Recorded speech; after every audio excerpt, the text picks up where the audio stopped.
ஃபுல்லாக உள்ள போகிறோம் வீடியோ வச்சுக்கலாம். ஆனால் இங்கே பாருங்கண்ணே அண்ணே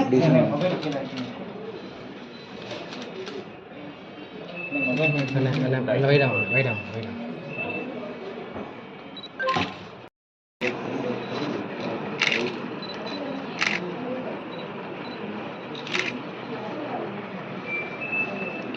நோட்டா இருக்கு மேலே எடுத்து ஒன்று மட்டும் அப்படியே வச்ச மாதிரி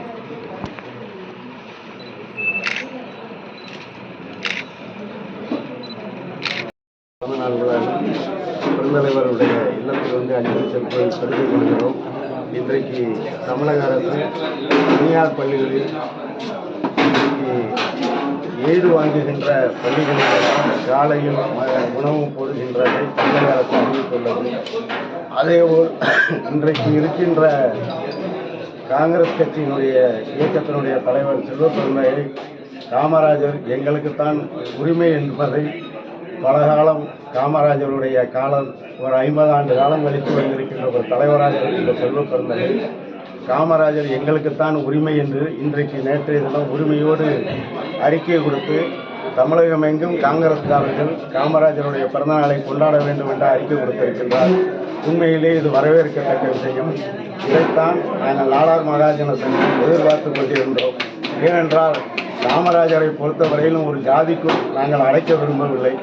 ஆனால் காமராஜரை உண்மையிலே காங்கிரஸ் பேரியக்கம் இந்த விழாவை அவர் மறைவிலிருந்து தொடர்ந்து நடத்தியிருந்தார்கள் என்றால் இன்றைக்கு காங்கிரஸ் கட்சி கூட இன்றைக்கு இந்த பெர்சன்டேஜ் ஓட்டு கம்மியாகின்ற சூழ்நிலை வந்திருக்காது.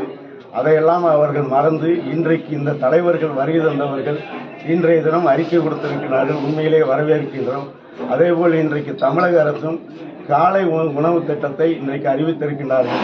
குறிப்பாக தமிழக அரசுக்கு நாடார் மகாஜன சங்கத்தினுடைய வேண்டுகோள், அவர் அளித்த மதிய உணவு திட்டம்தான் முதலாக தமிழக அரசில் இன்றைக்கு அதிகம் நமக்கு வருமானம் வந்து கொண்டிருக்கிறது. அதில் நாம் காலை உணவுகள் படலாம். ஆனால் பெருந்தலைவர் காமராஜருடைய காலம் அவர் தமிழகம் எங்கும் பிச்சை எடுத்து மதிய உணவு கொள்வேன் என்று ஒரு அறிக்கை கொடுத்தார். அந்த அளவுக்கு மதிய உணவு அளித்த காமராஜருடைய பெயரை மீண்டும் மதிய உணவு திட்டத்திற்கு காமராஜ் மதிய உணவு திட்டம் என்று பெயர் வைக்க வேண்டும்.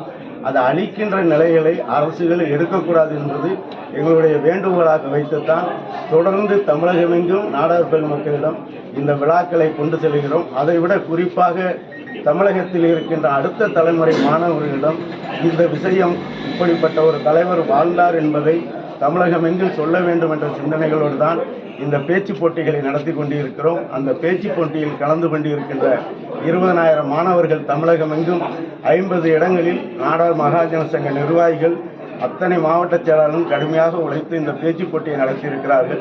இந்த பேச்சு போட்டியோடையும் தமிழகத்தில் இன்றைக்கு மாணவரிடம் எளிமை நேர்மையாக தலைவர்கள் வாழ்ந்தார்கள் என்பதை மீண்டும் நிரூபித்திருக்கின்றோம். அதுதான் நாம் காமராஜருக்கு செய்கின்ற பெரிய கடமையாக நினைத்து இந்த சங்கம் NMS கல்வித் திருவிழா என்று நடத்தி கொண்டிருக்கிறோம். இன்றைக்கு வந்திருக்கின்ற அந்த கல்வித் திருவிழாவுக்கு வந்த அத்தனை நல்ல உள்ளங்களையும் காமராஜருடைய பிறந்தநாள் விழாவில் வருக வருகவென வரவேற்று எங்களுடைய உரையை முடிக்கிறோம். நன்றி.